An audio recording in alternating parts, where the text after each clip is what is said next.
Academy के YouTube channel पर आप सभी साथियों का स्वागत है। डियर ये शिक्षा जगत की एक बेहतरीन अपडेट पर मैंने आपको सुबह एक डेडिकेटेड वीडियो के माध्यम से बताया था कि उत्तर प्रदेश में प्राथमिक स्तर के जो परिषदीय विद्यालय हैं उनमें 27,000 विद्यालय कहीं ना कहीं बंद होने का कगार पर आ गए थे। जहां पर मैंने आपको एनालिसिस भी करके बताया था कि आरटी एक्ट 2009 का ये उल्लंघन है, क्योंकि प्राथमिक परिषदीय विद्यालय हर 1 किलोमीटर के क्षेत्र पर होना अनिवार्य है और उच्च प्राथमिक 3 किलोमीटर पर। ऐसा आरटी एक्ट 2009 में मेंशन किया गया था। लेकिन उत्तर प्रदेश की जो वर्तमान सरकार है, योगी सरकार है, इसने 50 से कम जहां पर छात्र संख्या है प्राथमिक विद्यालयों की, उनको विलय करने का आदेश दिया था। इसी क्रम में आप देख भी सकते हैं कि आज ही का ये लेटर है। विकास खंड में संचालित विद्यालयों के सम्मेलन किए जाने के संबंध में बीएसए 12 अंकी का आदेश आप यहां पर देख सकते हैं। 14/10/2024 का ये आदेश था यहां पर सम्मेलन करने में। लेकिन कहीं ना कहीं अब एक नई न्यूज सामने निकल करके आई है। इसके बाद खंडन किया गया कि किसी भी प्रकार से हम जो विद्यालय हैं वो कहीं ना कहीं विलय नहीं करेंगे, और जो 27,000 प्राथमिक विद्यालय हैं वो जिनको बंद करने की बात की जा रही है वो पूरी तरीके से भ्रामक है। आप देख सकते हैं department of basic education Uttar Pradesh की तरफ से ये ट्वीट करके बताया गया कि कतिपय समाचार माध्यमों से प्रकाशित खबर जिसमें 27,000 प्राथमिक विद्यालयों को निकटवर्ती विद्यालयों में विलय करते हुए बंद करने की बात की गई है, बिल्कुल भ्रामक एवं निराधार हैं। किसी भी विद्यालय को बंद किए जाने की कोई प्रक्रिया गतिमान नहीं है। आप देख सकते हैं उसके बाद यहाँ पर न्यूज़ें भी आई। ब्रेकिंग न्यूज लिखा हुआ है, यूपी में कोई भी सरकारी स्कूल बंद नहीं होगा।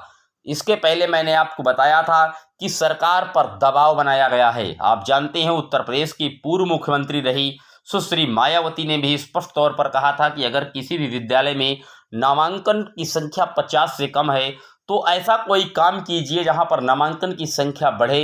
ये करने का विचार है, ना कि प्राथमिक विद्यालय बंद करने का। अगर आप 27,000 प्राथमिक विद्यालय बंद होते तो आप समझ सकते हैं कि प्राथमिक स्तर की शिक्षक भर्ती का जो रास्ता खुलता दिख रहा था वो बंद हो जाता, क्योंकि ऑलरेडी जो हमारे बेसिक मिनिस्टर हैं संदीप सिंह जी, ये लगातार अनुपात और समानुपात 6 साल से मेंटेन किए हुए हैं।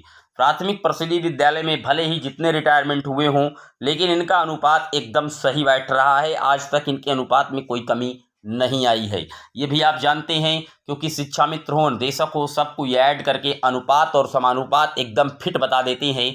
इस तरीके से कैलकुलेट करके बता देते हैं जैसे कि इनकी जेब में ही पूरा डाटा एकदम रहता है। लेकिन अगर हकीकत देखी जाए तो आप जानते हैं केंद्र सरकार का शिक्षा मंत्रालय साफ तौर पर कह चुका है कि उत्तर प्रदेश में 1,42,000 शिक्षकों की परिषदीय प्राथमिक विद्यालयों में जल्द से जल्द आवश्यकता है, ताकि नई शिक्षा नीति के तहत हम बच्चों को जो सुविधाएं हैं, मूलभूत जो शिक्षण की सुविधाएं हैं, उनको दी जाए।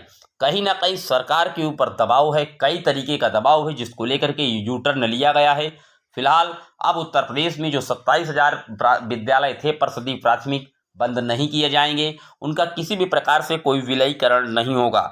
चाहे इसको आप चुनाव के दृष्टि से मानिए, क्योंकि आप जानते हैं उत्तर प्रदेश में उपचुनाव लगे हैं 9 सीटों पर, या विपक्ष के द्वारा हमलावर मानिए, या कहीं ना कहीं सरकार ये समझ चुकी थी कि आरटी एक्ट 2009 का कहीं ना कहीं आदेश लेकर के जो अभ्यर्थी हैं, डीएलएड किए हुए लाखों लाख जो छात्र प्रतिवर्ष डीएलएड करते हैं और प्राथमिक स्तर की शिक्षक भर्ती का पिछले 6 साल से इंतजार कर रहे हैं उत्तर प्रदेश में, मामले को कोर्ट की दहलीज पर भी घसीट सकती है।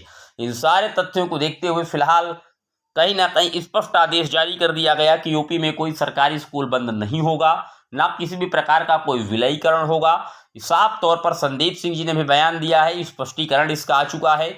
लेकिन ये डीएलएड किए हुए फ्रेश डीएलएड जो रिक्रूटमेंट वेट कर रहे हैं अभ्यर्थी, उनके लिए बड़ी एक राहत की खबर है। अगर 27,000 प्राथमिक विद्यालय बंद हो जाते तो नई प्राथमिक स्तर शिक्षक भर्ती का रास्ता भी पूरी तरीके से बंद हो जाता। फिलहाल सरकार बैकफुट पर गई, यू टर्न लिया।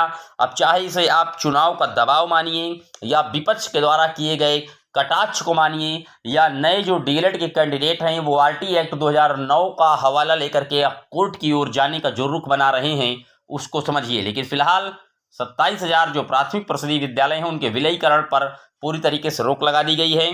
कोई भी सरकारी स्कूल बंद नहीं होगा, ऐसा department of basic education Uttar Pradesh की तरफ से स्पष्टीकरण दिया गया है। उम्मीद करता हूं डाउट क्लियर हुआ होगा। पहली बार आए सब्सक्राइब कर लीजिएगा। फिर मिलेंगे आपसे नेक्स्ट वीडियो में, तब तक के लिए जय हिंद, जय भारत।